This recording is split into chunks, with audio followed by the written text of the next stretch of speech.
Me llamo Imelda Ramírez Gutiérrez, y a mis 83 años, en Santa María del Valle, un rincón en el corazón de Michoacán, los jóvenes me conocen como la abuelita del tejido. Aquella que cada domingo ofrece en el tianguis manteles repletos de colores vibrantes y siempre tiene un dulce de calabaza, guardado con cariño, para los nietos de otros. Si observan con detenimiento mi rostro surcado de arrugas, descubrirán a una mujer de sonrisa sencilla, manos que tiemblan suavemente por el paso del tiempo, y unos ojos que albergan relatos tan profundos y sufridos que pocos lograrían escuchar hasta el final. Nací en un tiempo donde las mujeres tenían poca voz, en un pueblito tan diminuto que apenas se distinguía en los mapas. Nuestra humilde casa, construida con adobe, se encontraba en las afueras del pueblo, casi tocando el camino de tierra que conducía a la capital. Tenía un pequeño portal en la entrada, una huerta floreciente en la parte trasera y una bugambilla exuberante que cada septiembre se llenaba de flores tan espectaculares que atraían a visitantes de lugares lejanos, deseosos de admirarlas y fotografiarlas. Mi padre, Antonio, se ganaba la vida trabajando en el ferrocarril. Era un hombre bueno, reservado, que volvía a casa con la ropa impregnada del olor a humo y óxido del trabajo. De él conservo pocos recuerdos, pero el más nítido es cuando me alzaba sobre sus hombros para alcanzar las flores del alahuete. Yo tendría unos 5 años entonces. Su risa resonaba fuerte, le sacudía el pecho y nos contagiaba a todos, aunque no entendiéramos la razón. Un ardiente atardecer de enero, cuando el calor agrietaba las piedras del patio, 2 hombres del ferrocarril llamaron a nuestra puerta. Mamá abrió y al ver la expresión de su rostro, supe que algo se había roto para siempre. Papá había sufrido una caída desde un vagón, se había golpeado la cabeza y no sobrevivió para llegar al hospital del pueblo cercano. Fue enterrado el mismo día, vestido con el uniforme de la compañía ferroviaria, en un sencillo ataúd de madera que la empresa costeó en agradecimiento a sus años de servicio. Mamá, desorientada, quedó como un pájaro que se estrella contra un cristal, aturdido y sin saber hacia dónde volar. Ella se quedaba mirando fijamente al vacío, sus respuestas eran monosílabos desconectados, y a menudo se le quemaba la comida en la estufa. Mi hermano Joaquín, que apenas tenía 4 años, y yo que tenía 7, no podíamos comprender completamente la inmensidad de su sufrimiento. Solo sabíamos que papá había fallecido y que había ido al cielo, y que ahora éramos solo mamá, Joaquín y yo, luchando juntos en el mundo. Los meses siguientes fueron de extrema pobreza y dificultad. El dinero que la empresa le dio a mamá como compensación por la muerte de papá se agotó rápidamente. Mamá comenzó a lavar ropa para otras personas, a limpiar las casas de las familias más adineradas del pueblo y a vender tamales en la entrada de la iglesia los domingos. A pesar de todo su esfuerzo, el dinero nunca era suficiente. Hubo días en que la cena consistía únicamente en tortillas con sal, y mamá fingía no tener hambre para que pudiéramos comer más Joaquín y yo. Yo empecé a ayudarla en lo que podía. La acompañaba a las casas donde limpiaba y aprendía a lavar y a cuidar la ropa. Tuve que madurar y asumir responsabilidades mucho antes de lo que correspondía a mi edad. Joaquín, pobrecito, sufría de una tos persistente y profunda, que no se aliviaba con ningún remedio casero. El doctor del pueblo diagnosticó una fragilidad pulmonar y prescribió un jarabe sumamente costoso, uno que rara vez podíamos adquirir. Fue entonces cuando Arnulfo llegó a nuestras vidas. Era el propietario de la tienda donde mamá compraba a crédito cuando necesitábamos alimentos. Un hombre alto de unos 40 años, viudo desde hacía tiempo y sin hijos. Al principio nos regalaba un paquete extra de galletas, un puñado adicional de frijoles. En ocasiones perdonaba parte de la deuda. Con el tiempo comenzó a visitarnos al final del día, siempre con algún obsequio para Joaquín y para mí. Mamá al principio se mostraba tímida y avergonzada. Pero pronto se acostumbró a sus visitas. Y cómo no hacerlo, él no solo traía comida, sino también alegría a su rostro, un rostro que durante tanto tiempo solo había conocido el llanto. Es un hombre bueno y amable, Imelda, decía mamá mientras me peinaba antes de dormir. Nos está cuidando sin estar obligado a hacerlo. Eso es algo poco común en este mundo. 8 meses después del fallecimiento de papá, un domingo por la tarde al salir de misa, mamá y don Arnulfo contrajeron matrimonio. La ceremonia fue modesta, con la asistencia de los vecinos más cercanos y algunos amigos de don Arnulfo provenientes de la tienda donde trabajaba. Mamá lució un vestido azul claro que doña Josefa, nuestra vecina, le facilitó. Se veía hermosa con las mejillas sonrojadas, una imagen que yo ya casi había olvidado. Ese mismo día, don Arnulfo se instaló en nuestra casa, llevando consigo una maleta con ropa, una radio a pilas que nos pareció una maravilla, y la promesa de un futuro mejor. En la primera semana, arregló el tejado que goteaba abundantemente cuando llovía, compró un colchón nuevo para Joaquín y para mí, ya que hasta entonces dormíamos en petates en el suelo, y sacrificó una gallina gorda para la comida del domingo. Parecía que la fortuna finalmente nos sonreía. Durante casi un mes, todo transcurrió placenteramente. Mamá sonreía más a menudo y cantaba mientras lavaba la ropa en el lavadero trasero, y Joaquín recuperó el color en sus mejillas. Después de que mi tos cedió gracias al jarabe que ya podíamos adquirir, regresé a la escuela que había dejado para ayudar a mi madre en los quehaceres de otras familias. Sin embargo, poco a poco, las cosas empezaron a transformarse. Primero fueron pequeñas críticas. Don Arnulfo se quejaba de la comida, diciendo que le faltaba sal, que su madre la preparaba mucho mejor. Luego comenzó a criticar la forma en que mi madre mantenía la casa, señalando que todo estaba desordenado. Pronto su tono de voz se hizo más elevado y su mirada se volvía fulminante cuando se le contradecía. Una noche llegó tarde con olor a mezcal. Mi madre, preocupada, había guardado su cena en el fogón de leña para mantenerla caliente. Al servirle, él miró el plato y lo arrojó contra el suelo. «Esto es comida para cerdos, no para personas», gritó con una voz que nunca antes había escuchado. Esa noche escuché a mi madre llorando en voz baja en su habitación y ruidos que no podía comprender. Al día siguiente la vi con un moretón en el brazo. Ella explicó que se había golpeado con la esquina de la mesa. Nuestro sufrimiento empezó entonces. Don Arnulfo, hasta ese momento un hombre apacible, se transformó en alguien irreconocible. O quizás, como creo ahora, siempre fue así y nosotros, en nuestra inocencia, no lo habíamos notado. Se pasaba los días bebiendo sin parar, dilapidando el dinero de la tienda en juegos de azar y mezcal. Al regresar a casa, cualquier nimiedad era suficiente para desatar su furia, comenzando con gritos y terminando en destrozos. Mamá, que siempre fue una mujer fuerte, se apagó perdiendo su color y delgadez, con la mirada clavada en el suelo, como si temiera al mundo. Para encubrir los moretones que le aparecían en los brazos, en el cuello y a veces en la cara, inventaba excusas absurdas de caídas y golpes contra los muebles, historias que nadie creía, pero que nadie se atrevía a cuestionar. En esos tiempos, los problemas de pareja eran cosa de ellos, y nadie se metía. Y yo, como terminé en medio de este infierno, amigos míos, es aquí donde la historia se torna aún más dolorosa. Como les decía, la llegada de don Arnulfo a nuestras vidas lo cambió todo, para siempre. Mamá, marcada por el dolor de la muerte de papá, ahora habitaba un temor perpetuo, caminando con cautela y vigilando cada movimiento dentro de su propio hogar. Joaquín, mi hermano menor, se replegaba en sí mismo ante el sonido de los pasos de nuestro padrastro acercándose. Yo, a pesar de mi corta edad, comprendía que aquel hombre no representaba la figura protectora que tanto necesitábamos. La pesadilla se desató una noche de mayo. Como mencioné al inicio, mamá se había marchado para asistir en el parto de la hija de doña Sulmira, que residía en la otra punta del pueblo, y avisó que podría tardar, incluso pasar la noche allí, según la evolución del alumbramiento. Esa noche don Arnulfo regresó a casa antes de lo habitual, y extrañamente sin el aroma a mezcal que siempre lo acompañaba. Parecía incluso de buen humor, llegando a hacerle una broma a Joaquín, quien respondió con una risa llena de desconfianza. Después de la cena, que transcurrió en un silencio inusual, casi inquietante para lo acostumbrado en la casa, mi padre le ordenó a Joaquín que fuera a dormir en el cuarto de herramientas, un pequeño espacio al fondo donde guardábamos los utensilios y algunas antigüedades. «Hoy ya eres un hombre, vas a dormir separado de tu hermana», le dijo, y Joaquín, aunque no comprendía del todo el significado de esas palabras, se sintió orgulloso y feliz de ser reconocido como adulto, así que obedeció sin replicar. Recuerdo que sentí un vacío helado en el estómago, una premonición oscura e indefinible. Me dirigí a nuestro dormitorio, ahora solo mío, y me acosté completamente vestida, aterrorizada de despojarme de mi ropa en aquella casa que ya no reconocía como hogar. Fingí estar dormida cuando escuché sus pasos resonando por el pasillo. La puerta se abrió lentamente, crujiendo con el sonido metálico de las bisagras oxidadas, que nunca habían recibido el mantenimiento adecuado. En la penumbra solo pude distinguir su silueta erguida en el umbral, una figura imponente y amenazante.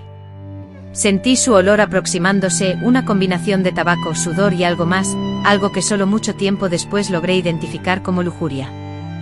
Un deseo oscuro, prohibido y repugnante, algo que ningún hombre decente debería siquiera concebir, latía en su interior hacia una niña de 8 años. «Sé que estás despierta», susurró con voz grave mientras se sentaba pesadamente en el borde de mi cama. Era mi padrastro quien venía a desearme las buenas noches de una forma enfermiza.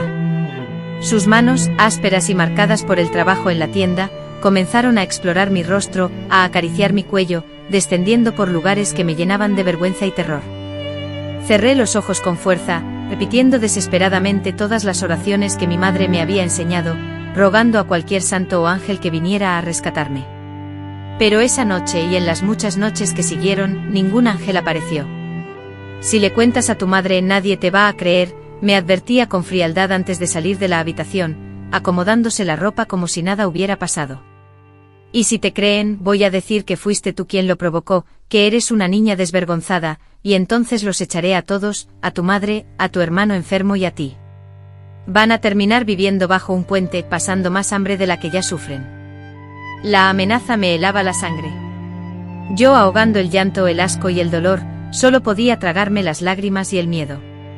En las noches en que él aparecía, aprendí a separarme de mi cuerpo.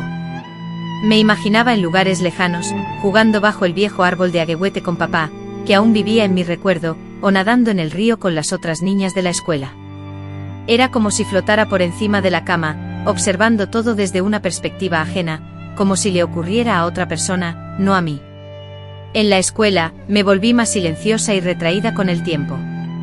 La maestra, doña Margarida, llegó a llamar a mi madre para hablar sobre mi comportamiento, preocupada. «Era una niña tan alegre, tan activa», dijo, «ahora parece que siempre está ausente, con la cabeza en las nubes». Mi madre escuchó en silencio. Prometió hablar conmigo, pero nunca lo hizo. Creo que estaba demasiado ocupada lidiando con su propio sufrimiento para darse cuenta del mío. Los meses se arrastraban lentamente. Cada noche era una incertidumbre. Vendría el hoy, podría dormir tranquila. A veces, cuando mi madre estaba en casa, él se comportaba como un padrastro normal, ocultando su verdadera naturaleza. A veces ni siquiera la presencia de ella lograba disuadirlo. Él inventaba pretextos para llamarme al cobertizo, o esperaba pacientemente a que ella, rendida por el duro trabajo, cayera en un sueño profundo. Poco a poco comenzaron a manifestarse en mí problemas que una niña de mi edad no debería experimentar, dolores inexplicables y, a veces, sangrado. Aterrada y llena de vergüenza, me guardé todo para mí. Lavaba mi ropa a escondidas, y enterraba los trapos empapados de sangre en un rincón apartado del patio, lejos de miradas indiscretas. Mi única confidente era Lupita, una muñeca de trapo remendada que había pertenecido a mi madre en su infancia. Por las noches, cuando lograba encontrar un momento de soledad, le confiaba todos mis secretos, ahogándome en llanto mientras la abrazaba, sintiendo que ese pequeño cuerpo flácido de trapo era el único capaz de comprender mi dolor sin juzgarme. Con el paso del tiempo, mi infancia fue consumida por ese secreto agobiante, demasiado pesado para que una niña lo pudiera soportar. En lugar de la niña risueña y despreocupada que solía ser, una criatura insegura y llena de temores se desarrollaba en mí. Mis ojos permanecían casi siempre fijos en el suelo, y me encogía instintivamente ante cualquier voz fuerte o movimiento repentino. Mi madre, agobiada por su propia lucha por sobrevivir, por soportar los insultos y la violencia, y por aparentar una normalidad que evitara los chismorreos del vecindario, parecía ajena al infierno silencioso que se gestaba en nuestro hogar. Quizás en lo más profundo de su ser intuía la verdad, pero prefería ignorarla, pues a veces la ceguera es el último recurso de los que han perdido toda esperanza. Hasta que un día, cuando yo ya tenía casi 10 años y la pesadilla llevaba casi 2 años atormentándonos, un suceso inesperado lo cambió todo. Mi madre regresó del trabajo antes de lo habitual, aquejada por una enfermedad, y don Arnulfo, desprevenido, se encontraba en mi habitación perpetrando sus actos. El pánico que se reflejó en sus ojos en ese instante fue la única satisfacción que experimenté durante aquellos años de sufrimiento. Por primera vez vi el pánico reflejado en su rostro, un rostro que siempre había exhibido frialdad y maldad. «Quédate quieta», susurró apresurándose a ajustar su ropa. «Si dices algo te mato». Pero ese día, ya fuera por designio del destino o por la intervención de ángeles que finalmente oyeron mis plegarias, mi madre apareció repentinamente en mi habitación. Quizás escuchó algún ruido, o quizás simplemente quiso asegurarse de que estaba bien antes de dormir. Al abrir la puerta y verlo saliendo con el cinturón abrochándose, una transformación evidente se manifestó en sus ojos. Fue como si una venda se hubiera desprendido de repente. ¿Qué haces en su cuarto?, preguntó mi madre con la voz temblorosa y los puños apretados. Nada, mujer. Solo vine a ver si dormía bien, respondió él, intentando pasar junto a ella. Pero mi madre no se movió. Por primera vez desde que él había entrado en nuestras vidas, no se amedrentó, no bajó la mirada. Imelda, sin apartar los ojos de él, me llamó. ¿Qué estaba haciendo aquí? Una vez que terminé de hablar, sentí como si una represa se hubiera roto dentro de mí. Todas las palabras que había acumulado, el miedo que había soportado, y el dolor que había reprimido durante tanto tiempo, estallaron en sollozos y lágrimas. Revelé todo sin ocultar nada. Mientras hablaba, la expresión de mi madre se transformaba. Pude leer en sus ojos emociones que nunca antes había presenciado en ella: rabia, culpa, horror y asco. Al finalizar mi relato, su rostro se volvió tan pálido que temí que se desplomara. De repente don Arnulfo gritó, acusándome de mentirosa, y se abalanzó sobre mí. En ese instante mi madre, aquella mujer que parecía tan frágil y sin fuerzas, se interpuso. Recibió un empujón que la derribó, pero se levantó con una energía desconocida. Con una voz que no reconocí, sorprendentemente serena y fría, le advirtió: si la tocas otra vez, te mato mientras duermes. Por primera vez, vi a don Arnulfo retroceder ante su mirada. Esa noche él, molesto y quejándose en voz baja, se instaló a dormir en el sofá de la sala, repitiendo una y otra vez que éramos dos mujeres desquiciadas, que nadie nos creería, y que nos dejaría en la calle. Al amanecer, mi madre, con el rostro pálido, cerró con llave la puerta de nuestro dormitorio, moviendo luego la pesada cómoda hasta que bloqueó por completo el acceso.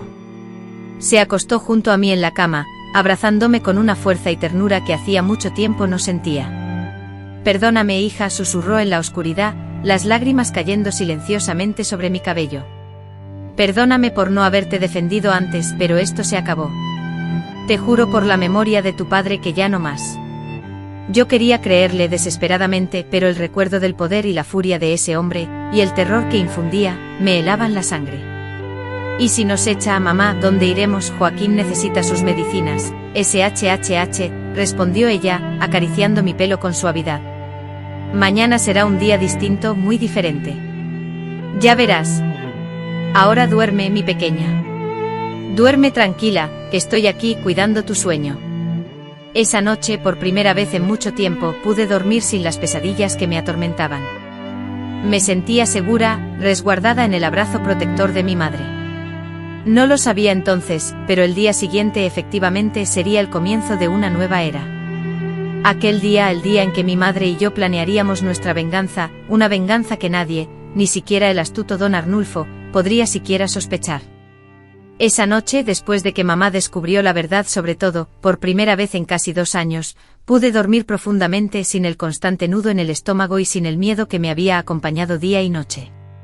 Supongo que fue el agotamiento provocado por tanto llanto, por finalmente haber expresado lo que me había atormentado y asfixiado durante tanto tiempo. Dormía abrazada a mi madre, sintiendo su corazón latir con fuerza contra mi espalda. Desperté con los primeros rayos del sol filtrándose a través de las ranuras de las viejas tablas de la habitación. Mamá ya estaba levantada, arreglada impecablemente, con su cabello recogido en un moño apretado que solo usaba en ocasiones especiales. Su rostro mostraba una expresión diferente, una calma que nunca antes había visto.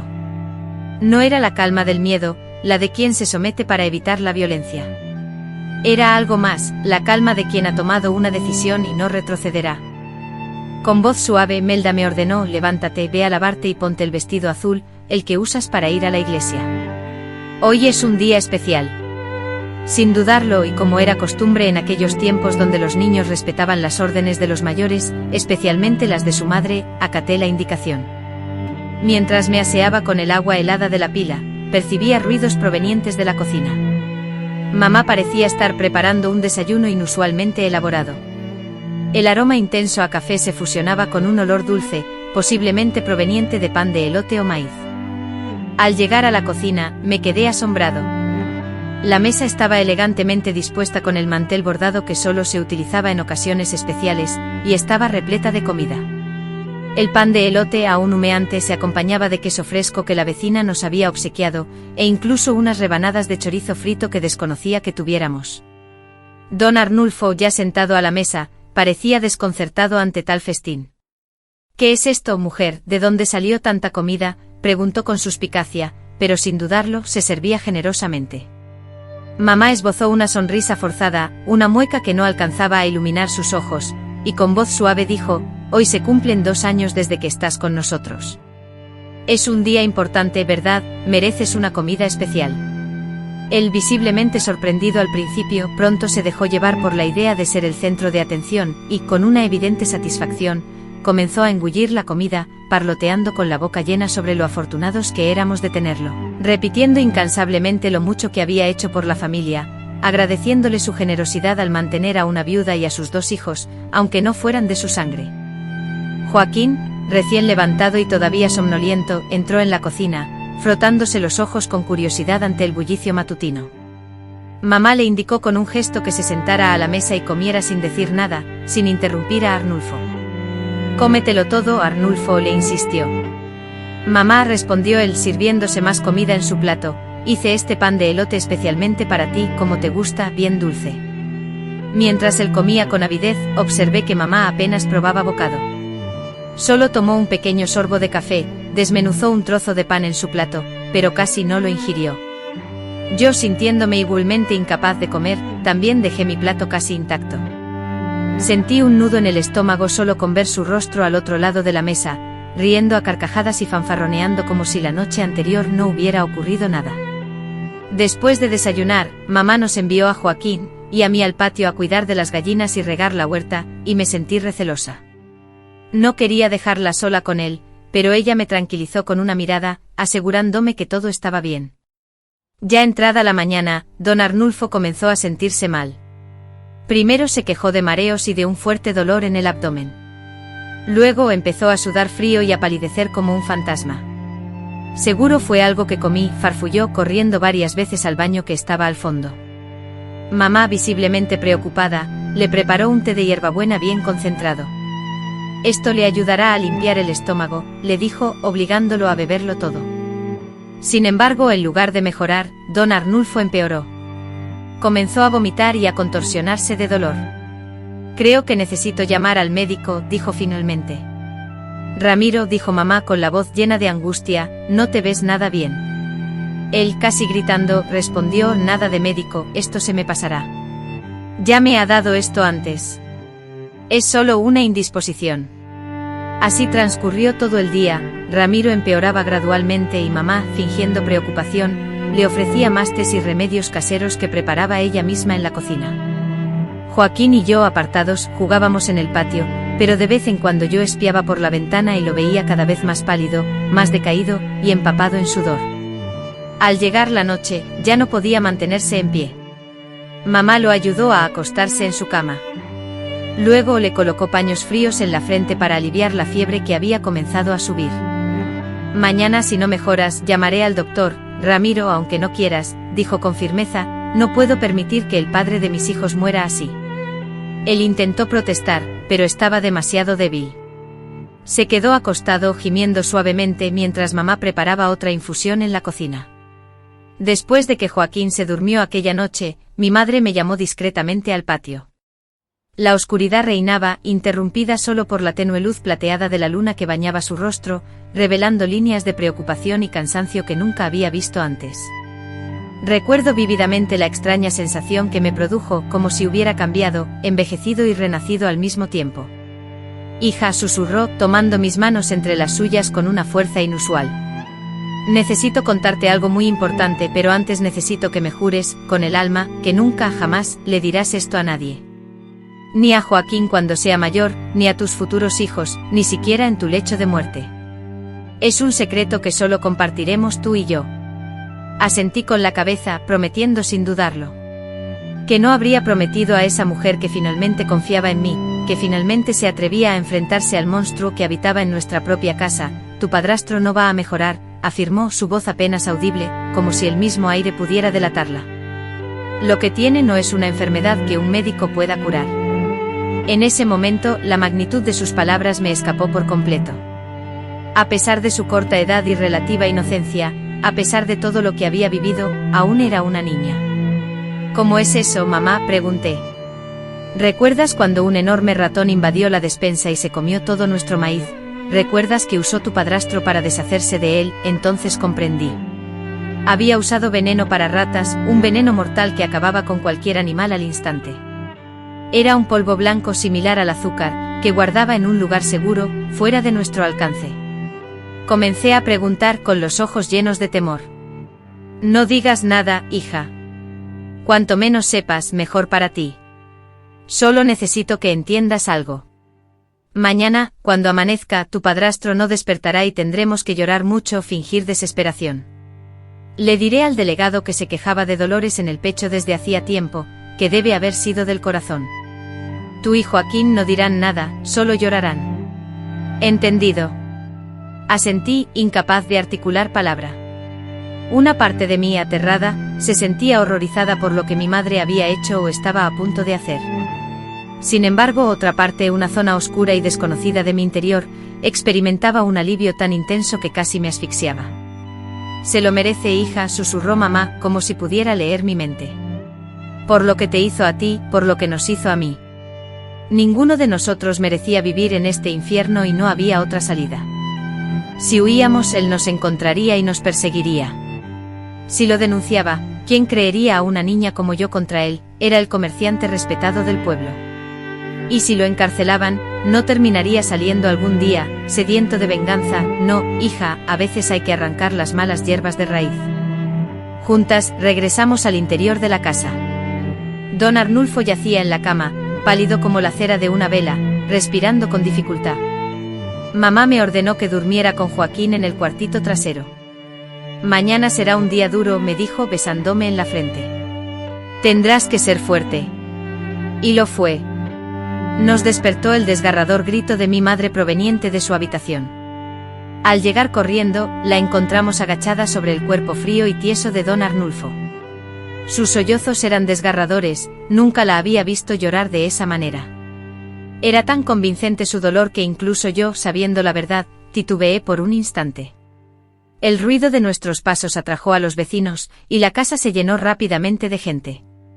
Alguien corrió a avisar al delegado, otro al doctor Ramiro. El médico llegó primero, examinó el cuerpo y, después de un breve chequeo, determinó que se había tratado de un infarto fulminante. Dada su edad y sus hábitos con la bebida, era, como dijo el doctor, una bomba de tiempo. Le comunicó esto a mi madre, que seguía llorando desconsoladamente.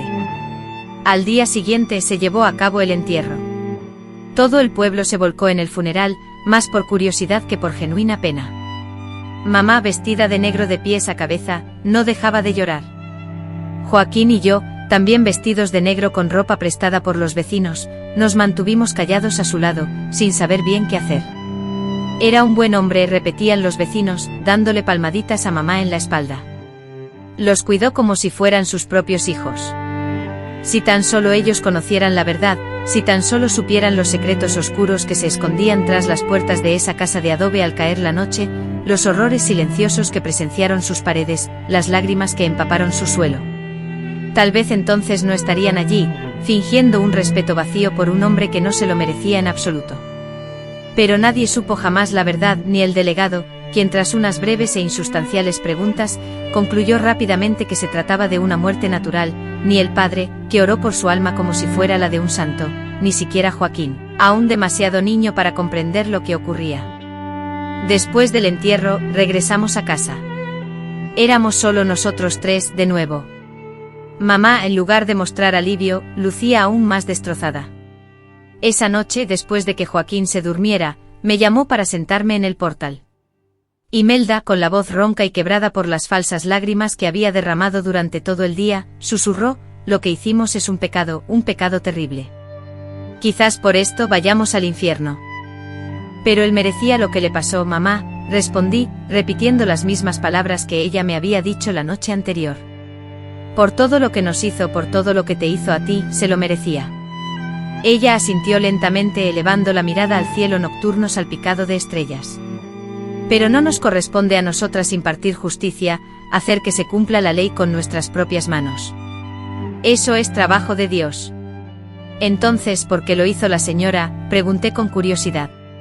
Porque a veces, hija, no tenemos otra opción. A veces, hacemos lo que debemos hacer para proteger a las personas que amamos. Y yo te amo más que a nada en este mundo, más que a mi propia alma, que ahora está manchada. Nos quedamos en silencio escuchando el canto monótono de los grillos y el suave susurro del viento al mover las hojas del árbol de agueguete, hasta que mamá volvió a hablar, su voz ahora más firme. Pero ahora debemos seguir adelante. Olvídate de mirar atrás. Lo hecho está. Vamos a trabajar duro a reconstruir nuestras vidas. Solo nosotras tres. Nunca más nadie te hará daño, hija. Nunca más. Te lo prometo por el alma de mi madre. Y así fue. Durante los meses posteriores, mi madre tomó las riendas de la tienda. Los hombres del pueblo con miradas escépticas especulaban sobre su fracaso, prediciendo la venta del negocio o la búsqueda de un nuevo esposo. Sin embargo, ella los desmintió, demostró ser astuta, con una habilidad para las finanzas superior a la de muchos hombres instruidos. La tienda en poco tiempo floreció aún más. Joaquín, mi hermano, mejoró notablemente de su tos gracias a los medicamentos que ahora podíamos adquirir con regularidad. Yo por mi parte recuperé la alegría, volví a jugar con mis compañeros en la escuela, y las noches transcurrieron sin las pesadillas que me atormentaban. Lentamente la influencia de don Arnulfo se desvaneció de nuestra casa y de nuestros corazones. Pero el secreto de lo sucedido, permaneció resguardado entre mi madre y yo, celosamente guardado. Un vínculo invisible, más fuerte que cualquier otro, nos unía. En las noches de tormenta, cuando los truenos retumbaban y hacían temblar las paredes, yo me acurrucaba junto a mi madre, susurrando, es solo el ruido del cielo, ¿verdad? Mamá, no está volviendo, ¿verdad? Y ella, estrechándome con fuerza entre sus brazos, respondía, no, hija. Él nunca regresaría, estaba en un lugar del que nadie volvía. Yo le creía porque necesitaba hacerlo, ya que la alternativa era vivir aterrorizada el resto de mi vida, y había experimentado suficiente miedo siendo niña. Con el tiempo nos recuperamos, hicimos nuevos amigos, remodelamos nuestra casa, e incluso compramos una vaca lechera que producía la leche más cremosa de la zona. Mamá se veía más hermosa, más fuerte. El cabello que se había comenzado a blanquear en las puntas debido al sufrimiento, recuperó su color negro y brilló como antes. Su sonrisa, que se había extinguido por tanto tiempo, reapareció. Algunos hombres del pueblo comenzaron a cortejarla, interesados en la joven viuda y ahora propietaria de una tienda. Pero mamá los mantenía a raya. Ya tuve suficiente hombre en esta vida, les decía a las vecinas chismosas, ahora solo quiero cuidar de mis hijos y de mi negocio. Y así fue. Nunca más se casó. Nunca más permitió que otro hombre entrara en nuestra casa o en nuestras vidas. Éramos solo nosotros tres, una familia unida frente a todas las adversidades. Joaquín, nuestro hijo, floreció con el tiempo, transformándose en un joven apuesto y fuerte que trabajaba en la tienda familiar, siempre dispuesto a ayudar, y que abrigaba el sueño de convertirse en médico para curar a otros. Yo, con el paso de los años, fui sanando internamente las profundas heridas emocionales y físicas que don Arnulfo, con su crueldad, había dejado en mí, cicatrizando lentamente, aunque nunca por completo. Aunque algunas cicatrices son imborrables, logré la fortaleza suficiente para seguir adelante, para anhelar un futuro que no se limitara a la supervivencia diaria, a la angustia de cada noche. A veces incluso ahora me despertaba sobresaltada, empapada en sudor, con el corazón latiendo con fuerza, creyendo oír sus pasos siniestros acercándose por el pasillo. Necesitaba unos instantes para recordar que él ya no estaba, que nunca más volvería a atormentarnos, y que mi madre se había encargado de ello a su manera, con aquella fuerza silenciosa que solo comprendí cabalmente muchos años después, cuando yo misma experimenté la maternidad. Porque el amor de una madre, queridas y queridos, no se limita al afecto y las canciones de cuna, sino que también implica garras y dientes, una defensa feroz por sus hijos. Esa inmensa fuerza, la que impulsa a hacer lo inimaginable para defender a una cría, esa fue la lección que aprendí en nuestra humilde casa de adobe, donde la oscuridad de las noches se extendía interminablemente y los días no traían consuelo, hasta que una noche lo hicieron. Con el paso de los años posteriores a esa noche que transformó nuestras vidas, el pueblo se expandió, el majestuoso árbol de aiguete del patio creció aún más imponente y nosotros tres continuamos, resguardando nuestro secreto como un tesoro valioso y peligroso a la vez, oculto a miradas ajenas, pero siempre presente. Yo tenía 15 años cuando mi madre comenzó a expectorar sangre.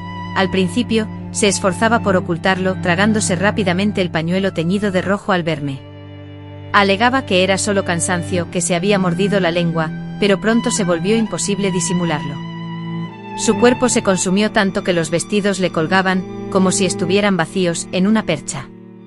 Las mejillas, que antes ostentaban un saludable rubor rosado, se hundieron, marcando las prominencias óseas del rostro de manera tan aguda que evocaban la imagen de un esqueleto cubierto por una fina capa de piel. El doctor Ramiro, anciano pero aún el único médico disponible en el pueblo, diagnosticó tuberculosis en una fase avanzada. Necesita ser atendida en la capital, donde podrá recibir el tratamiento adecuado, declaró con la expresión solemne que los médicos suelen adoptar cuando la prognosis es severa, pero procuran no alarmar al paciente. Aquí no disponemos de los recursos necesarios. Pero mi madre se negó rotundamente. No puedo abandonar la tienda, ni puedo dejar a mis hijos, replicó, testaruda como siempre. Lo que ella no verbalizaba, pero yo comprendía en lo más profundo de mi ser, era su temor a dejar el pueblo por miedo a que en su ausencia, el recuerdo fantasmal de nuestros actos pasados resurgiera para atormentarnos. Siguieron meses de gran dificultad. Mi madre, quien siempre había sido un ejemplo de fortaleza, se iba debilitando progresivamente ante nuestros ojos. Yo por mi parte asumí las responsabilidades del hogar, y después de asistir a la escuela, colaboraba en la tienda. Joaquín, con sus 13 años, también aportaba su esfuerzo. A pesar de que nuestro negocio florecía gracias a la labor de nuestros empleados, mamá depositaba una confianza inquebrantable únicamente en nosotros, sus hijos. En una tarde de abril, cuando las primeras gotas de lluvia otoñal acariciaban la tierra, mamá me llamó a su habitación. La encontré postrada en la cama, con un semblante más pálido que las sábanas blancas y los labios casi azulados. Con una fuerza sorprendente tomó mi mano. Melda, pronunció con la voz apenas audible. Necesito contarte algo antes de marcharme. No hable así, mamá, exclamé, ahogando el llanto. Usted no va a irse a ninguna parte, se va a recuperar. Ella esbozó una sonrisa triste que parecía soportar el peso del mundo. Ambas sabemos que no, hija. Y está bien. Ya he vivido mucho. Ya los vi crecer. Ya hice todo lo que necesitaba hacer. Esa pausa, esa mirada que se ensombreció por un instante, me indicaron que estaba pensando en aquella noche, en aquel secreto que nos unía y nos aislaba del mundo. ¿Qué quiere contarme?, pregunté, intentando desviar esos pensamientos oscuros. Ella inhaló profundamente, un respiro agitado interrumpido por la tos persistente que nunca la abandonaba. El tema era tu padrastro, lo sucedido aquella noche. Sentí un escalofrío, como si el frío se hubiera apoderado de mí.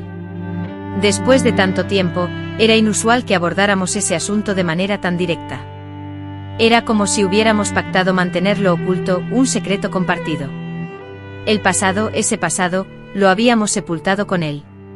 El relato comenzó con el té que le ofrecí, y casi me tapé los oídos. No deseaba escuchar los detalles, no quería revivir esos recuerdos. No era solo veneno, hija, me dijo con la voz temblorosa. En realidad, la cantidad de veneno era mínima. Era insuficiente para matarlo. La incomprensión se apoderó de mí. Si no fue el veneno que le causó la muerte, supongo que la confusión debió reflejarse en mi rostro, porque mi madre prosiguió, su voz debilitándose. Yo tenía otra intención. Mi plan era dejarlo enfermo, muy enfermo, pero vivo. Quería forzarlo a confesar sus actos contra ti frente al delegado, al padre, a quien fuera necesario que escuchara su confesión. Quería expulsarlo del pueblo, marcándolo con la vergüenza que merecía. Entonces, ¿cómo? Empecé a balbucear preguntas, pero se quedaron en mi garganta, ahogadas por la creciente claridad. Fue el doctor Ramiro. Mamá susurró. Cuando llegó esa mañana, me apartó. Dijo que había visto las marcas en tu cuerpo, los moretones, la prueba de lo que te había hecho. Sentí que la vergüenza me encendía las mejillas. Jamás imaginé que alguien más supiera, y mucho menos el médico del pueblo, el anciano de siempre. Pero claro, él era médico, sabía reconocer las señales. Me preguntó desde cuándo. Mamá continuó. Cuando le conté se puso pálido de rabia. Parecía otra persona, no el abuelito tranquilo que conocíamos. Y solo ahora reaccionas, me increpó. Le expliqué que lo acababa de descubrir, que ya había empezado a envenenarlo, pero que tardaría, que quería que sufriera lentamente. Mamá hizo una pausa, su respiración se hizo más laboriosa. Le humedecí los labios con agua. Esperé a que se recuperara un poco. El doctor Ramiro la examinó. A pesar de estar casi inconsciente, sentía el cuerpo tenso, una fuerza animal recorriéndome a pesar del veneno. Este hombre va a sobrevivir, anunció con una certeza escalofriante. Y cuando se recupere, le hará cosas horribles a tu hija. Conozco su calaña. Acto seguido sacó una jeringa de su maletín y la llenó con un líquido que me impidió identificar. Sal de la habitación durante 5 minutos, me ordenó tajantemente. Cuando regreses, ya habrás sufrido un infarto. Eso constará en el certificado. A lo largo de los años, había permanecido mudo, atormentado por la creencia de que mi madre había sido la responsable de esa terrible carga. Ahora la verdad revelaba que el doctor Ramiro, el hombre respetado por todos, que asistía a la iglesia puntualmente, que jamás había alzado la voz, era el culpable. ¿Por qué me permitió creer que fue usted?, pregunté, las lágrimas desbordándose por mi rostro. Porque era mejor así, inquirí. Respondió apretando mi mano con lo que parecieron ser sus últimas fuerzas, era una carga que tú podías soportar. Y el doctor Ramiro, él tenía familia, tenía su reputación. Si alguien sospechara, fue él quien lo hizo, hija, por ti, por todas las niñas a las que tu padrastro podría haber dañado en el futuro. Y el doctor nunca dijo nada en todos estos años. Nunca, mamá, lo confirmó. Ni siquiera cuando lo consulté sobre la tuberculosis, fingió que nada había pasado. Creo que para él fue un acto de justicia, algo que necesitaba hacer una vez en la vida y después olvidar. Guardamos silencio un momento. El único sonido era la respiración entrecortada de ella y la lluvia golpeando el techo, ese ruido que siempre me recordaba la noche en que todo comenzó. ¿Por qué me estás contando esto ahora, mamá? Porque no quiero morir llevándome esta mentira, dijo. Y porque quiero que entiendas algo, hija. El mundo está lleno de monstruos como tu padrastro, pero también está lleno de personas buenas dispuestas a hacer lo correcto, como el doctor Ramiro. Solo necesitamos tener el valor de pedir ayuda cuando la necesitamos. Esa noche, mamá empeoró. La temperatura de mi cuerpo se elevó a niveles alarmantes, y caí en un estado de delirio, balbuceando el nombre de mi padre, y en ocasiones, el de mi padrastro, como si las viejas disputas volvieran a atormentarme. Desesperados, llamamos al doctor Ramiro, quien, a pesar de sus esfuerzos, no pudo hacer mucho más que administrarme morfina para mitigar el dolor. Esa noche mi percepción de él cambió radicalmente. Dejó de ser el simple médico del pueblo, el anciano amable que regalaba dulces a los niños después de cada consulta. Ahora, lo veía como el hombre que había vindicado mi honor, que había puesto fin a la pesadilla que me atormentaba, que había hecho lo que la propia ley, en su ceguera, no se había atrevido a hacer. Al amanecer, mi madre, tomándonos las manos a Joaquín y a mí, exhaló su último aliento. Sus últimas palabras fueron una súplica de perdón, no por la muerte de mi padrastro, sino por no haber sabido protegerme antes, por no haber reconocido las señales de sufrimiento que estaban tan claras y visibles. El funeral fue multitudinario.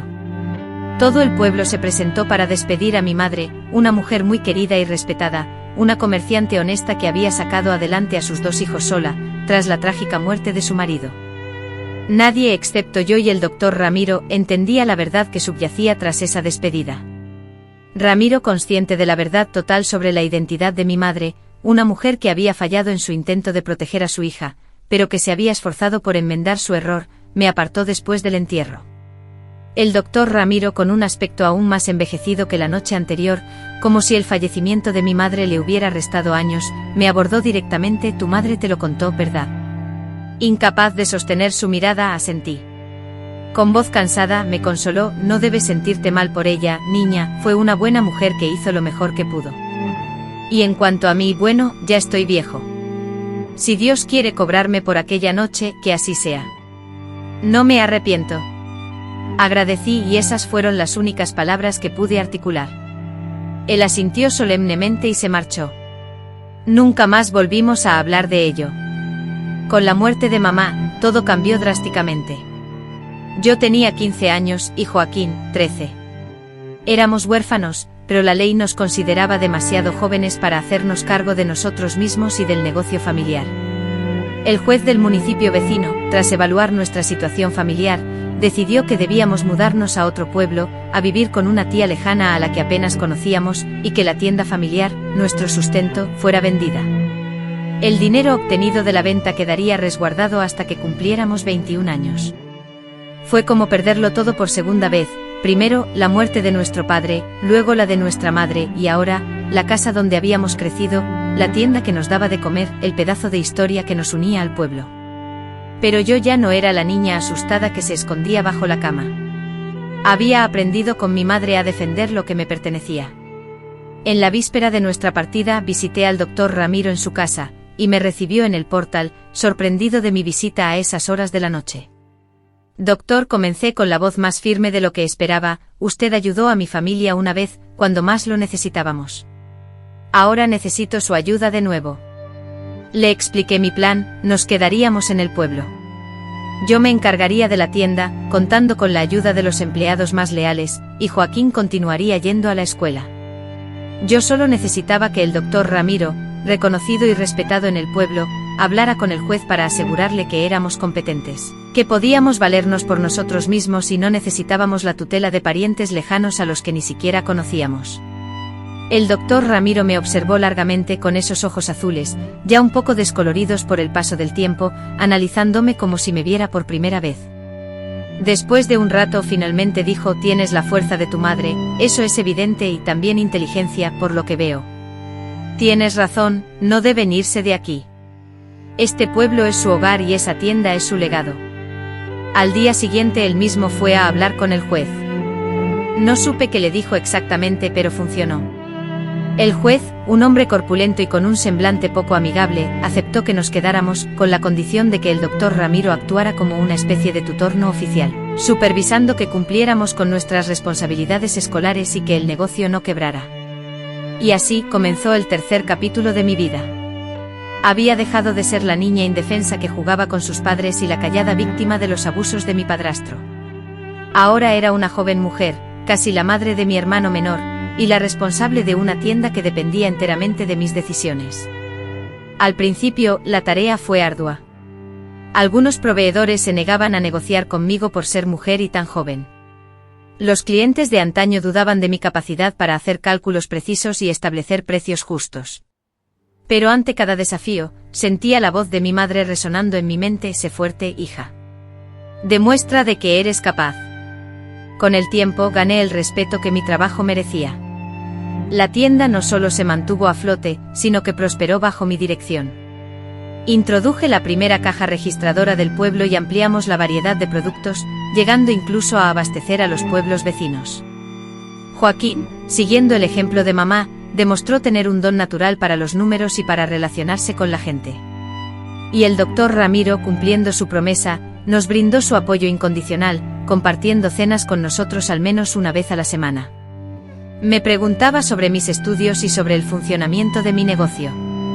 Siempre estaba dispuesto a ofrecerme consejos, pero solo cuando se los solicitaba, y respetaba mi privacidad cuando no los necesitaba. Se había transformado en la figura paterna que siempre había anhelado, algo que ni mi padre biológico, a quien apenas recordaba, ni el hombre que había sido mi padrastro, un ser despiadado, habían logrado ser. Era amable y bondadoso como su nombre insinuaba, pero también firme y decidido cuando la situación lo requería. Nunca más volvimos a mencionar aquella noche, ni lo que él había hecho por nosotros, era como si fuera un recuerdo borroso de otra vida. En el pueblo las lenguas viperinas murmuraban sobre nuestra relación, y las comadres envidiosas comentaban sobre nuestra diferencia de edad, especulando sobre un posible romance. ¿Será que hay algo más ahí?, se preguntaban. Sin embargo, la mayoría entendía que era una relación de respeto mutuo, similar a la de un abuelo y su nieta. Y aunque no lo fuera, después de todo lo que había sufrido, había aprendido a ignorar los chismes y las habladurías de la gente ociosa. Así, los años transcurrieron lentamente. Después de graduarse de la escuela con honores, Joaquín obtuvo una beca para estudiar medicina en la ciudad capital, cumpliendo así su anhelado sueño, uno que había cultivado desde su niñez. Mientras tanto, yo permanecía en el pueblo, asumiendo la responsabilidad de la tienda familiar, la casa y mi propia vida, la cual finalmente parecía encontrar un poco de tranquilidad. En las noches más solitarias, cuando la lluvia resonaba contra el tejado, aún recordaba a Joaquín y al hombre que fue mi padrastro, aquel monstruo. Ya no sentía miedo, sino una melancolía por lo que me había arrebatado, mi infancia, mi inocencia, y la fe en las personas. También recordaba a mi madre, su fortaleza silenciosa, su amor incondicional, capaz de cualquier sacrificio para protegerme, aunque fuera tardío. Y pensaba en el doctor Ramiro, en ese acto de justicia que nadie más conocería, en aquella jeringa que puso fin a mis pesadillas y dio inicio a una nueva existencia para mí. Comprendí que el mundo no se dividía en absolutos, descubriendo que incluso las personas más insospechadas albergaban secretos oscuros o eran capaces de actos heroicos, y que en ocasiones, la justicia emergía de las fuentes menos esperadas. Al cumplir 21 años, mi vida y la de mi pueblo habían cambiado. La tienda se había transformado en una mercería espaciosa con 2 empleadas y un repartidor para las entregas. El doctor Ramiro, nuestro silencioso apoyo, se había retirado pero seguía atendiendo a algunos pacientes en su hogar, y Joaquín, estudiante de medicina, regresaba en cada periodo vacacional repleto de anécdotas sobre la capital, sus profesores y sus estudios, mientras la vida transcurría a un ritmo sereno, en un equilibrio que me era totalmente nuevo. Cada noche me sentaba en el porche de mi casa, con una taza de té humeante en las manos, observando el cielo oscuro salpicado de estrellas brillantes. En esos momentos de tranquilidad, me sorprendía pensando en la fortuna que había tenido a lo largo de mi vida.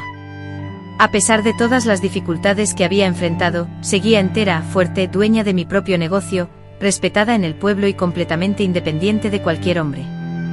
¿Cuántas mujeres de mi edad, en el año 1945, podían decir lo mismo? Fue en una de esas noches de profunda reflexión, casi a las 10 de la noche, una hora en la que raramente recibía visitas, cuando oí golpes en la puerta principal. Pensé que podría tratarse de una emergencia, quizás algún cliente que necesitaba medicina para un niño enfermo o petróleo para la lámpara que se había quedado sin combustible. Al abrir la puerta, me encontré frente a un rostro que no veía desde hacía casi 10 años, Teodoro, el hijo mayor de don Arnulfo, mi padrastro. Es difícil describir la mezcla de emociones que me embargaron en ese instante. Fue como si el tiempo se hubiese detenido, como si todos los fantasmas del pasado que creía haber sepultado hubieran resurgido de golpe. Inmóvil, con la mano aún aferrada al pomo de la puerta, sintiendo el miedo helar mi cuerpo y silenciar mi voz, permanecí petrificada. «Usted debe ser Imelda», articuló el hombre quitándose el sombrero con un gesto que pretendía ser cortés, pero que chocaba violentamente con la frialdad y la agudeza que brillaban en sus ojos. «Hija de doña Dolores, la que se casó con mi padre». Tragando con dificultad, logré que la voz volviera a mí. «Soy yo». «¿En qué puedo ayudarle?». Él esbozó una sonrisa, pero no llegaba a iluminar sus ojos, una sonrisa que me recordaba la de mi padre y que provocó un escalofrío que me recorrió la espalda. La conversación iba a ser extensa, y algo me decía que no debía dejarlo entrar, que lo mejor era mandarlo a marcharse, cerrar la puerta y fingir que nunca había estado ahí. Sin embargo, también sabía que inevitablemente este encuentro debía tener lugar. Así que, pensando en mi propia seguridad, decidí que era mejor que la conversación ocurriera en mi casa, donde me sentía más protegida. «Adelante», dije, dejando la puerta abierta y retrocediendo hacia el interior de la sala, procurando mantener siempre una distancia prudente y estratégica de la salida. Teodoro entró con avidez, escudriñando el entorno, examinando la casa que antaño perteneciera a su padre, y que ahora, bajo mi dirección, había sufrido una metamorfosis completa. Las paredes, ahora adornadas con un nuevo color, contrastaban con los muebles renovados que reemplazaban los antiguos, y las ventanas lucían cortinas frescas. Nada evocaba el pasado, la época en que don Arnulfo residía allí, una transformación deliberada por mi parte. «Bonita casa», declaró Teodoro, sentándose sin invitación en el sillón, depositando el sombrero sobre sus piernas. «Y la tienda también es muy bonita. Estuve allí esta mañana, pero no te vi. Me impresionó su amplitud, la cantidad de mercancía. Mi padre les dejó un buen negocio». Yo, aún de pie, crucé los brazos. «Tu padre no dejó nada. La tienda era pequeña cuando él falleció, apenas alcanzaba para cubrir los gastos. Fue mi madre quien la expandió y luego yo con trabajo duro y esfuerzo. Él esbozó una sonrisa burlona, como si mi enojo le causara gracia. Claro, claro. No vengo a discutir eso. Vengo porque me enteré de que mi padre falleció hace unos 10 años y solo ahora me he enterado, después de pasar mucho tiempo fuera del estado, principalmente en la Ciudad de México, regresé hace poco. ¿Qué desea?, le pregunté. Él suspiró como si mi pregunta fuera una simple cortesía, pero inevitablemente incómoda. Como su hijo legítimo, necesito saber los detalles exactos de su muerte, cómo ocurrió. También quiero saber si dejó alguna herencia, algún tipo de fortuna, respondió. Sentí un escalofrío helado recorrer mi cuerpo. Comprendí que Teodoro no había venido por casualidad. Alguien había insinuado algo, había despertado sospechas después de tanto tiempo. O tal vez todo se reducía a la codicia, a la idea de aprovecharse de una mujer sola que dirigía un negocio exitoso. Mi padre murió de un ataque al corazón, contesté tratando de mantener la voz estable. El doctor Ramiro certificó la causa. Fue repentino, y no dejó dinero. Lo poco que tenía apenas cubrió los gastos del funeral. Teodoro me observó detenidamente entrecerrando los ojos, como si intentara descifrar la verdad oculta tras mis palabras. Ataque al corazón. Es curioso.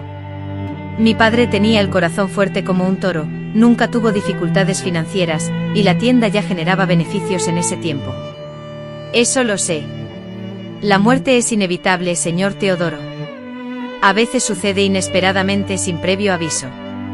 Su padre, por el contrario, tenía problemas con el alcohol, vivía en constante estrés y la tienda apenas obtenía ganancias, llegando a duras penas a cubrir los gastos. Si necesita más información, le sugiero que hable con el doctor Ramiro, quien atendió a su padre en sus últimos momentos. El hombre se enderezó, acomodándose el sombrero sobre la cabeza.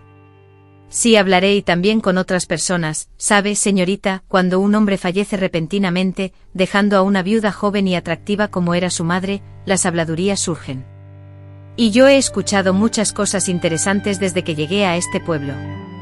Mi corazón latió con fuerza, pero mantuve una expresión indiferente. Usted está escuchando chismes de gente ociosa. Mi madre fue una mujer honorable que sufrió mucho por la muerte de su padre, tanto que enfermó pocos años después y también falleció.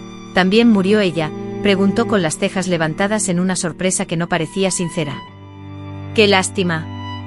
Me habría gustado conversar con ella también, concluí la conversación, señalando la puerta con un gesto firme, pues la hora avanzaba. Él con paso lento se dirigió a la salida, pero antes de cruzar el umbral, se detuvo y se volvió hacia mí. Doña Imelda, esta conversación no ha terminado, dijo con voz grave. Estoy convencido de que usted sabe más de lo que revela, y juro que descubriré la verdad sobre la muerte de mi padre, incluso si debo remover cada piedra de este pueblo.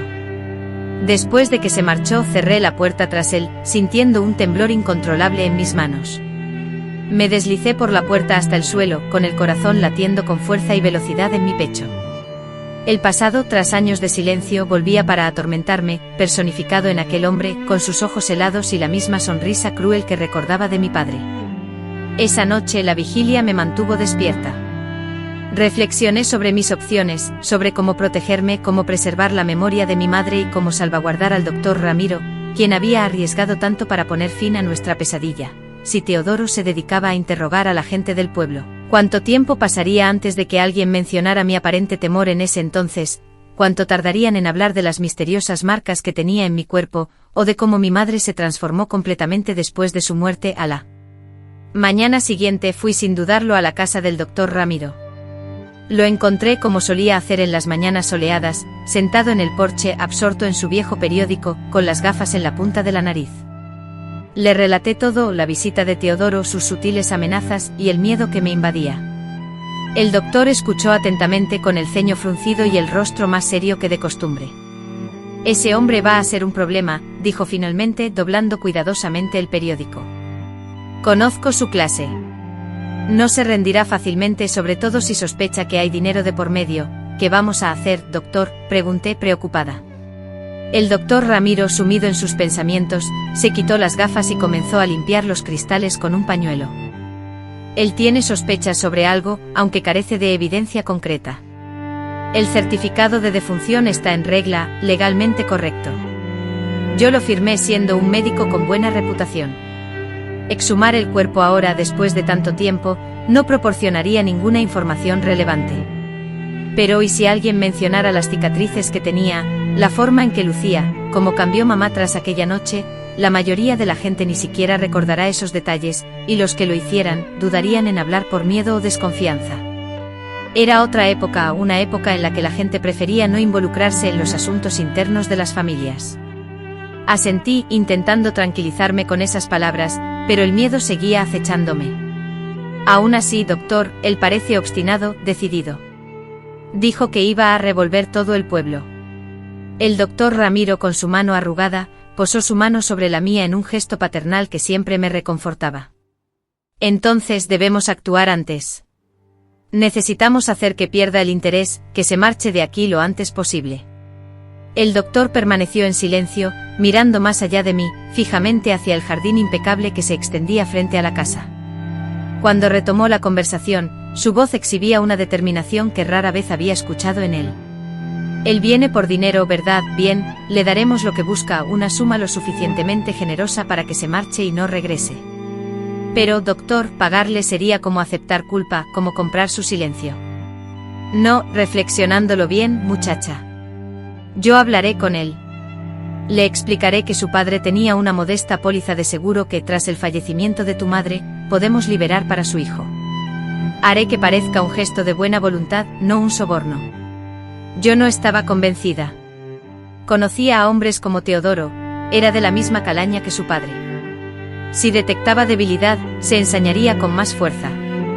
Y si no acepta, y si exige más, el doctor Ramiro esbozó una sonrisa, una mueca melancólica que ocultaba el peso de numerosos secretos. Entonces recurriremos al plan B, pero primero intentaremos el plan A. Confía en mí.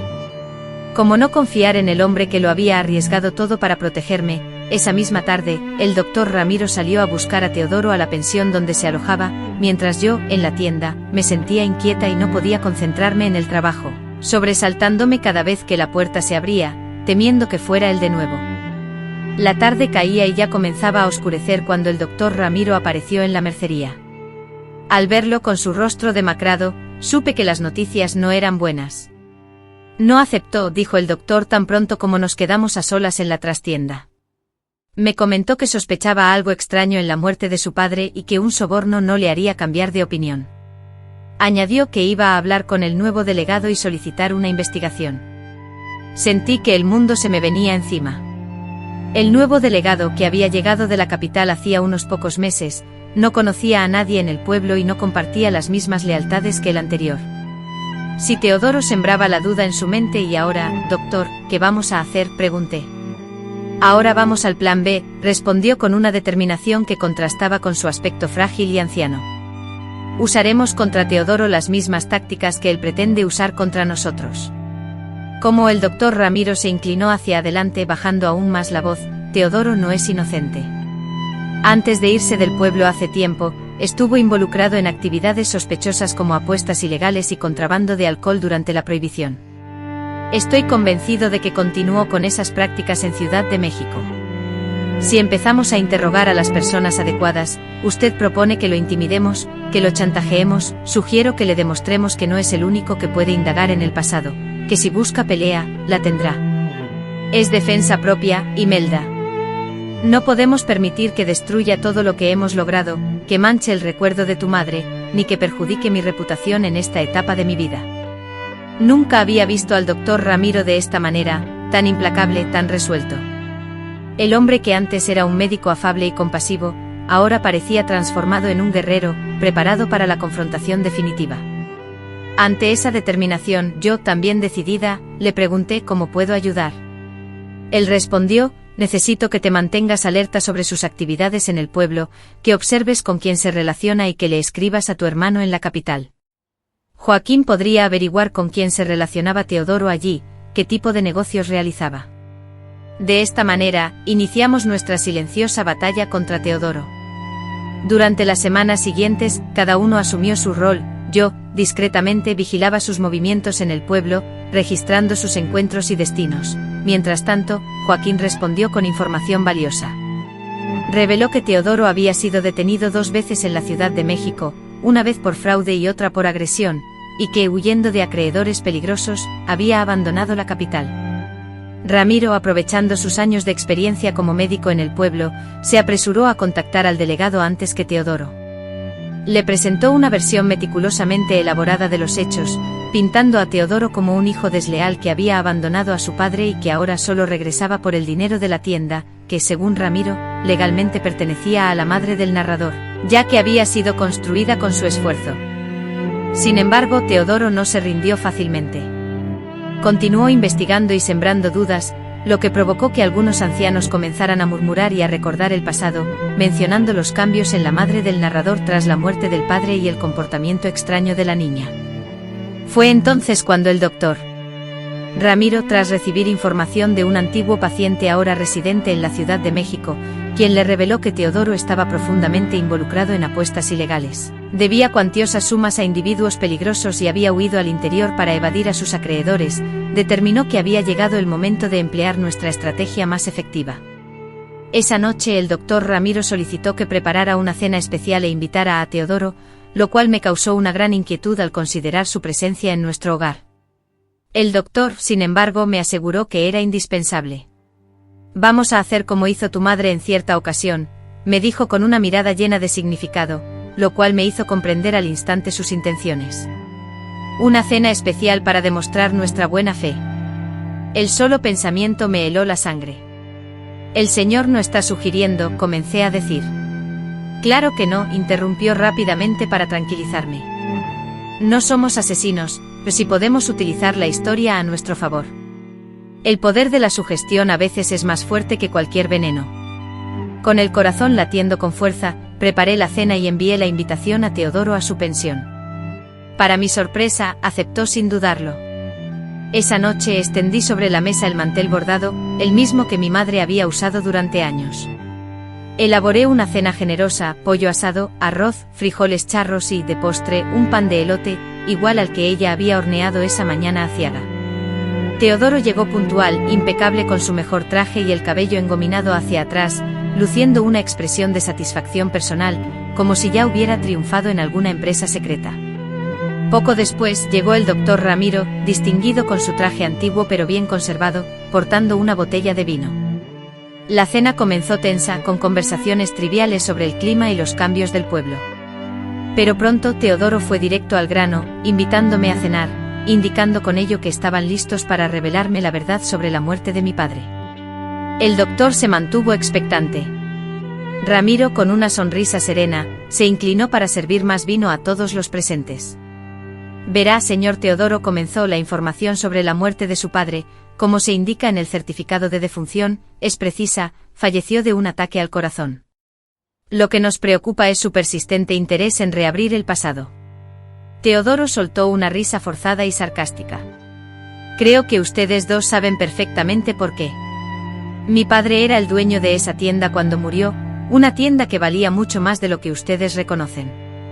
Y hay algo sospechoso en todo esto: la repentina muerte, la forma en que la viuda, su madre, asumió el control total». «Basta», interrumpí, incapaz de contenerme. «Su padre golpeaba a mi madre, casi a diario. Era un hombre violento, cruel, y la tienda, para cuando ella tomó las riendas, estaba al borde de la quiebra. Fue gracias a ella que prosperó». Teodoro me miró con desdén. «¿Es eso lo que ella le contó, y usted le creyó? Mi padre era un hombre duro, sí, pero era honesto y trabajador. Construyó esa tienda desde cero».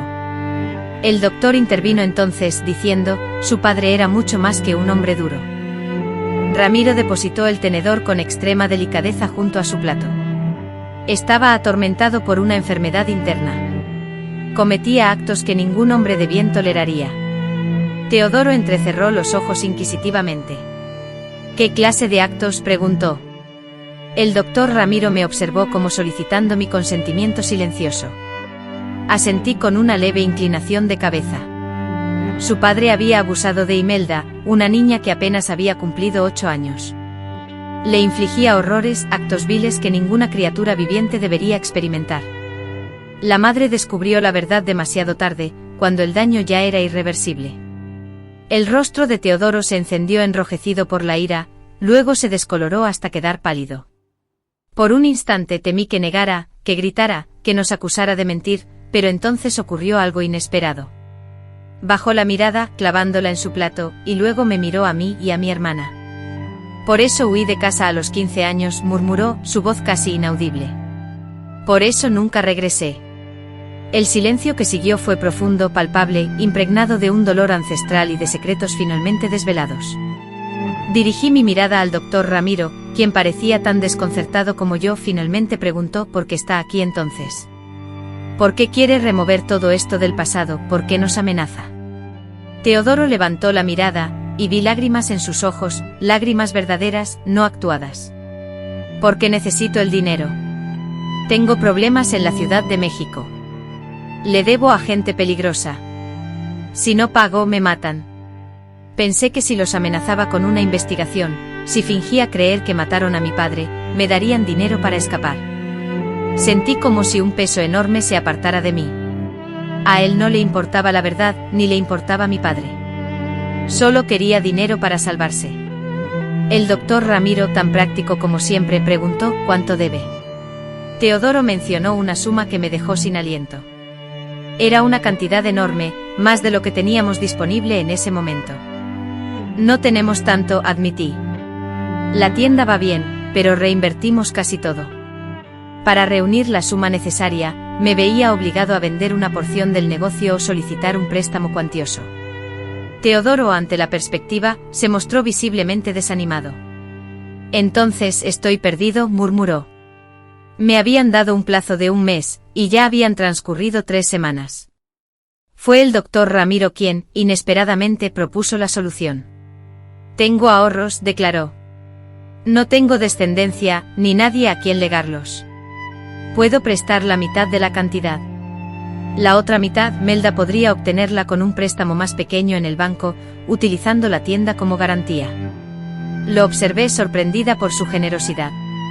Pero doctor, usted ha trabajado toda su vida por ese dinero, le dije.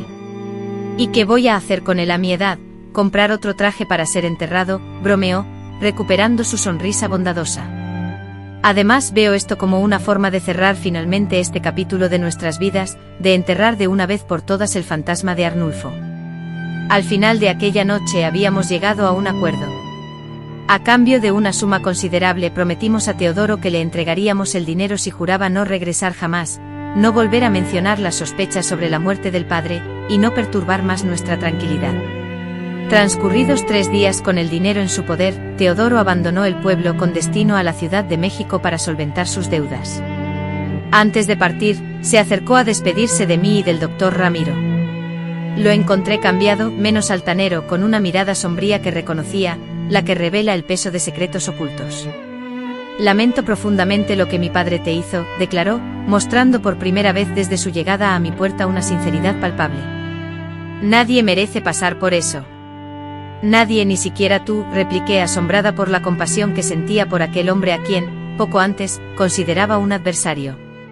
Tras su partida, pude por fin respirar aliviada. El pasado, que amenazaba con resurgir y destruir todo lo que habíamos logrado, quedaba relegado, una vez más, al lugar que le correspondía, el pasado. Sentada esa noche en el umbral de la casa, junto al doctor Ramiro, contemplando el firmamento estrellado, tal como habíamos hecho en innumerables ocasiones, experimenté una gratitud profunda hacia ese hombre que había ejercido como figura paterna en mi vida, superando cualquier otra. Gracias, articulé con sencillez, entrelazando su mano curtida por el tiempo con las mías. Él respondió con su característica sonrisa sabia, aquella que me había servido de guía durante tantos años. La venganza más dulce y certera no reside en el veneno ni en la violencia, sino en la paz y en una vida bien vivida. A pesar de todo, tú y tu madre triunfaron, vencieron. Y en ese instante comprendí que tenía razón. La verdadera venganza no fue la muerte de mi padrastro, sino lo que vino después, la vida que logré construir, el negocio que floreció, la persona en la que me convertí, a pesar de las heridas. Esa era la auténtica victoria, la verdadera venganza. Los años transcurren con mayor velocidad a medida que uno envejece. El tiempo, que antaño se movía con la lentitud de un caracol en día de lluvia, ahora se precipitaba como un río embravecido tras una tormenta. Cada mañana al enfrentarme al espejo, una mujer de cabello blanco y manos surcadas de arrugas, como delicados pliegues de papel antiguo, me devuelve la mirada. Sus ojos profundos y serenos atesoran las experiencias de 83 años. La paz llegó a mi vida después de la partida de Teodoro, quien se llevó consigo los últimos fantasmas del pasado. Mi pequeña tienda, que primero fue mercería y luego un modesto mercado, floreció sin igual. Expandí el negocio edificando un almacén espacioso en la parte trasera, y contraté a más personas para que me ayudaran. En 1950, con la llegada de la nueva carretera y el consiguiente crecimiento del pueblo, fui la primera en ofrecer un refrigerador comercial para vender carnes frescas y productos lácteos. La gente, incluso de lugares lejanos, acudía en masa solo para comprar el queso que mantenía refrigerado, una novedad que nadie más ofrecía por aquellos lares. Mi hermano Joaquín, con gran orgullo, se graduó de médico con honores y regresó a nuestro pueblo. Estableció su consultorio en el lugar donde antes vivía el doctor Ramiro, cuya pérdida lamentamos profundamente, pues falleció 3 meses antes de la graduación de Joaquín. La pérdida fue devastadora, un dolor tan intenso como si volviera a perder a mi padre. Se marchó en paz, dormido, sin padecer. El viernes anterior había cenado conmigo como era costumbre. Antes de irse apretó mi mano más de lo habitual, como si anticipara una despedida. «Has hecho todo bien, Imelda», me dijo con su sonrisa amable, la misma que siempre me reconfortaba. «Tu madre estaría orgullosa». A la mañana siguiente lo encontraron en la cama, tal como si estuviera durmiendo, con un libro de poemas abierto sobre el pecho. Tuvo una vida plena y una muerte tranquila, el tipo de final que todos anhelamos pero pocos logran. Con el regreso de Joaquín, nuestra pequeña familia se había reunido de nuevo. Él vino acompañado de su novia, Cecilia, una joven de buena familia de Ciudad de México, a quien había conocido durante su residencia médica. Cecilia, una mujer educada, de voz suave pero de carácter firme, se ganó rápidamente el respeto de todos en el pueblo. En aquel pueblo tranquilo, mi hermano, lejos de la bulliciosa ciudad, floreció. Se integró a la perfección en la vida rural, aprendiendo los secretos de la repostería casera de las ancianas del lugar, participando activamente en las actividades de la iglesia y colaborando con la escuela. Era justo lo que necesitaba, alguien que compartiera su genuino deseo de ayudar y marcar una diferencia en la vida de los demás. Mientras tanto, yo, como solían murmurar las vecinas, me estaba quedando solterona. Ya había superado los 30 años, sin esposo ni hijos, algo que en aquellos tiempos se consideraba casi un escándalo, pues la sociedad solo veía completa a una mujer con un anillo en el dedo y una numerosa prole. Pero esas habladurías no me afectaban. Después de las experiencias de mi infancia, la idea de someterme a un hombre, de compartir mi cama, mi cuerpo y mi intimidad con alguien, me generaba una profunda aversión, inexplicable incluso para mí misma.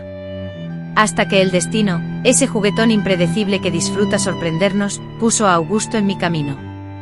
Llegó al pueblo en 1952, asignado como el nuevo maestro de la escuela, y su presencia prometía cambiarlo todo. Un hombre apacible de unos 38 años, viudo y sin descendencia, se manejaba con dificultad en las tareas cotidianas, pero poseía una inteligencia resplandeciente al hablar de literatura, ciencias o historia. Rápidamente las madres de sus alumnas quedaron fascinadas, no solo por su aspecto agradable, con esos ojos azules que parecían sonreír constantemente, sino sobre todo por la pasión que ponía en su enseñanza. Nuestro primer encuentro tuvo lugar en el mercado, donde entró en busca de ingredientes específicos para un experimento que planeaba con sus estudiantes. Necesitaba bicarbonato, vinagre y colorante alimenticio. Yo misma lo atendí, intrigada por aquel recién llegado al pueblo que solicitaba productos tan inusuales. «Es para enseñar sobre reacciones químicas», explicó con la emoción de un niño. «Los niños van a construir volcanes en miniatura, les va a encantar». Su entusiasmo resultaba contagioso. Además de separar cuidadosamente los productos necesarios, ofrecí consejos e información sobre materiales que había visto en un catálogo de la Ciudad de México, pensando que podrían beneficiar a otras clases. El tiempo se nos escapó y sin darnos cuenta, la tarde se había convertido en noche, mientras permanecíamos hablando durante horas en el mostrador del mercado. Después de ese encuentro su presencia se volvió habitual, a veces para adquirir algo, otras solo para charlar. Me regalaba libros que consideraba de mi agrado, me pedía mi opinión sobre los métodos de enseñanza que experimentaba, y me relataba anécdotas de la gran ciudad donde había ejercido como profesor. Cuando los rumores comenzaron a circular, sentí temor, ya que no era esa la dirección que deseaba. No me encontraba preparada para las expectativas ajenas. Durante unas semanas intenté evitarlo buscando excusas cuando aparecía en el mercado. Un día, llegó con un paquete envuelto en papel marrón, diciendo al dejarlo sobre el mostrador, un regalo. Comprendo que no quieras abrirlo ahora, y eso está bien. Solo quería que supieras que valoro tu pasado, el tiempo que necesitas y tus temores. No tengo ninguna prisa ni espero nada. Abrí el paquete después de que te fueras y encontré un libro antiguo de poemas de Sor Juana Inés de la Cruz. Dentro había una tarjeta escrita con una caligrafía delicada que decía, para cuando quieras volar sin miedo a caer. Ese gesto tan sencillo y a la vez tan profundo, rompió algo dentro de mí, una barrera que ni siquiera sabía que aún existía. Por primera vez sentí que era posible una relación diferente basada no en la posesión ni el control, sino en el respeto mutuo, la amistad y el compañerismo. Nuestro romance se desarrolló lentamente con cautela, con la paciencia de alguien que ya había conocido la prisa y la desilusión. Augusto nunca me preguntó sobre mi pasado, ni exigió explicaciones por mis momentos de rechazo o por las pesadillas que a veces aún me despertaban en medio de la noche. Aquella noche, bajo un cielo repleto de estrellas mientras paseábamos por la plaza del pueblo, le revelé todos mis secretos. En lugar de palabras, él simplemente apretó mi mano con más fuerza y siguió caminando en silencio. No me ofreció consejos fáciles ni expresó lástima o horror, solo permaneció a mi lado, una presencia firme y tranquilizadora. El domingo de septiembre de 1954, nos casamos en una sencilla ceremonia en la iglesia del pueblo. Yo tenía 37 años y él 42, una edad a la que muchos ya habían renunciado al amor y nos consideraban un caso perdido. Sin embargo, para nosotros, aquello fue el verdadero comienzo. Aunque no tuvimos hijos propios, quizás debido a las heridas del pasado, o al tiempo que nos llevó a encontrarnos, 2 años después de nuestra boda abrimos las puertas de nuestro hogar a 2 niñas huérfanas, María, de 8 años, y Lupe, de 6. Su madre había fallecido durante el parto de su tercer hijo, que tampoco sobrevivió.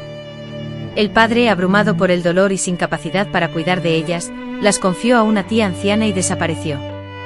Tras la muerte de la tía, las 2 pequeñas se quedaron completamente solas. Fue Augusto quien, en una tarde lluviosa, las encontró llorando desconsoladas frente a la escuela. Nadie quería hacerse cargo de ellas, mantener una boca ya era complicado, pero 2 resultaba una carga mayor. Esa misma noche, empapadas y con sus escasas pertenencias en un costal de yute, Augusto las llevó a casa, prometiendo una solución temporal. Sin embargo, ambos sabíamos en el fondo cuál sería esa solución definitiva.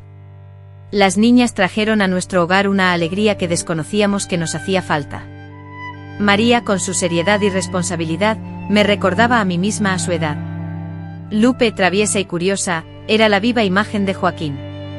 Pronto se convirtieron en nuestras hijas en todo, excepto en la sangre.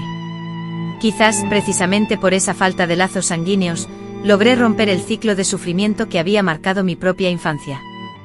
Las crié con amor pero sin temor, ofreciéndoles protección pero sin sofocarlas. Les impartí las lecciones que mi madre, por circunstancias de la vida, no pudo darme: a protegerse, a discernir el peligro y a no callar jamás frente a la injusticia, especialmente si las afectaba directamente. El tiempo transcurrió implacable. Mis hijas María y Lupe crecieron y cumplieron su sueño de estudiar en la capital. María, inspirada en su padre adoptivo, se dedicó a la enseñanza, mientras que Lupe, siguiendo los pasos de su tío Joaquín, se convirtió en médico. Tras graduarse, ambas regresaron al pueblo, decididas a devolver la inmensa gratitud que sentían. Augusto y yo, con el paso de los años, observamos cómo nuestro pequeño pueblo se transformaba, cómo la humilde tienda que iniciamos se expandió a 3 sucursales en las poblaciones vecinas. Fuimos testigos de la llegada de 5 nietos, 3 de María y 2 de Lupe, a quienes colmamos de amor y relatos. Hace 7 años Augusto falleció a los 85 años, víctima de una neumonía que ni siquiera los cuidados de su cuñado, el médico, pudieron curar. Se marchó como vivió, apacible, sosegado, siempre preocupado por el bienestar ajeno antes que por el propio. Sus últimas palabras, dirigidas a mí, fueron un profundo agradecimiento por haberme enseñado a vivir sin el temor a fracasar. Ahora, a mis 83 años, al repasar el camino recorrido, distingo una existencia que, aunque estuvo marcada por desafíos, considero que cada día valió la pena. Observo cicatrices, huellas de batallas, pero también flores, símbolos de renacimiento que florecieron en el terreno de esas mismas heridas. Aprecio las pérdidas sufridas, sin embargo, las contrapongo a ganancias invaluables. Reconozco el dolor experimentado, pero lo equilibro con una alegría tan intensa que en ocasiones, aún me deja sin aliento. Aquí, sentada en el porche de la casa que ahora comparto con María y su familia, observando a mis bisnietos jugar en el mismo patio donde, en mi infancia, lo hacía yo, a la sombra de la eguete que nos ha sobrevivido a todos, rememoro a la niña que fui. Aquella pequeña asustada, oculta en la penumbra, cargando un secreto demasiado abrumador para sus frágiles hombros. Desearía poder viajar en el tiempo y abrazarla, asegurándole que todo mejorará, que el sufrimiento terminará, que experimentará el amor genuino, formará una familia que la amará incondicionalmente, desempeñará un trabajo que le dará orgullo y disfrutará de una vida plena, a pesar de las adversidades. Dado que no puedo realizar la acción deseada, opto por la segunda mejor opción, relatar mi historia. La comparto con la esperanza de que niñas y niños que enfrentan experiencias similares a las mías, sepan que no están solos y que existe la posibilidad de superar la adversidad. Busco transmitir que después de la tormenta siempre hay esperanza, y que es factible reconstruir la vida, paso a paso, desde las ruinas. También cuento mi historia con la intención de alertar a los adultos que rodean a estos niños, para que estén vigilantes detectando señales sutiles, cambios en el comportamiento, el miedo palpable en sus miradas y que actúen con prontitud, antes de que la situación se vuelva irreversible. Finalmente cuento esta historia para recordar que incluso en los momentos más oscuros, cuando la desesperación parece invadirlo todo, puede existir un Dr. Ramiro en algún lugar, una persona dedicada a proteger a los inocentes y a buscar la justicia, incluso si los caminos que debe recorrer no están contemplados en los libros de leyes. Mi experiencia personal, aunque dolorosa y difícil de relatar, es auténtica y sincera. Quizás al compartirla pueda brindar apoyo a alguien que hoy se encuentre en una situación similar. Si has llegado hasta este punto, te agradezco profundamente. Sé que escuchar relatos como el mío, que abordan el sufrimiento, el maltrato y las injusticias sufridas por los más vulnerables, no es sencillo. Sin embargo, al escuchar, ya estás haciendo más de lo que muchos hicieron por mí en mi infancia. Te invito a dejar un comentario abajo contándome desde dónde ves este vídeo y qué emociones te ha provocado mi historia. Cada comentario es un gesto de cariño virtual para mí. Cada mensaje me demuestra que ya no estoy sola, lidiando con mis recuerdos. Dale me gusta al vídeo y compártelo con quienes creas que puedan encontrar consuelo o esperanza en él. Esta historia podría ser el apoyo que alguien necesita desesperadamente. Además, te invito a suscribirte al canal para no perderte las historias que compartimos aquí.